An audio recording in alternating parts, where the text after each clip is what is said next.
Let us see what happens in the lesson, The Sermon at Banaras by Betty Ranshaw. Gautama Buddha was born as Prince Siddhartha Gautama. At 12, he was sent to study Hindu sacred scriptures.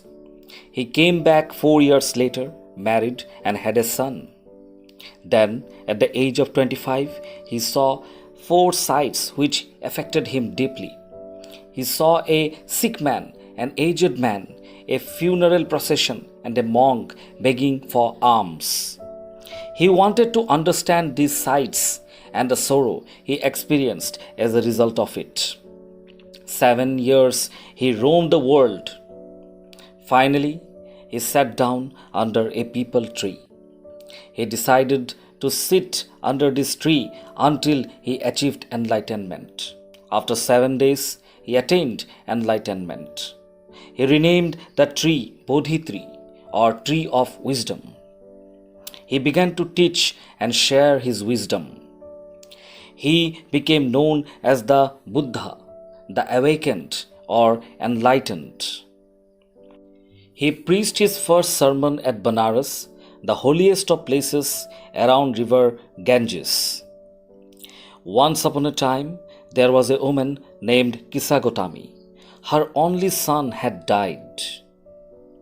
So she went from house to house, carrying her son and asking for medicine. Everyone thought that she had gone mad with grief. After a while, Kisagotami met a man.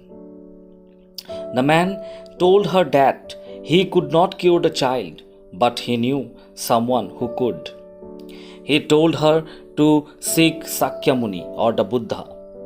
Kisagotami went to the Buddha and asked him for medicine to cure her boy.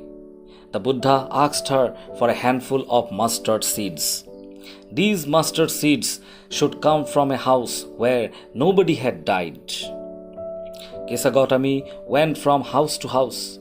The people pitied her and gave her the seeds. She then asked if anyone had died in the family. They all told her that they had lost someone that they loved. Every house she went to, she heard the same story.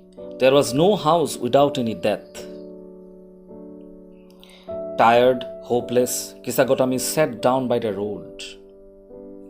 She watched the city and its lights as they flickered and then went out. Darkness covered the whole city. Kisagotami thought about the lives of men, now here and now gone, just like the flickering lights. She thought about her own selfishness. Death was common to all. Only those who have given up selfishness can become immortal. The Buddha, in his wisdom, says that human life is brief and full of pain. Everyone who is born must die, as is the nature of things.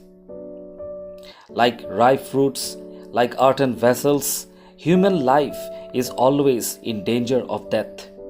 All men, both wise and fools, will die. So, it is not wise to grieve. Grief brings pain and suffering.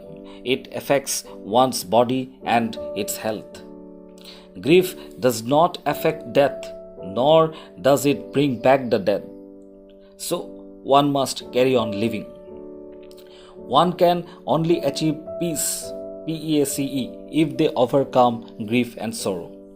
Thank you.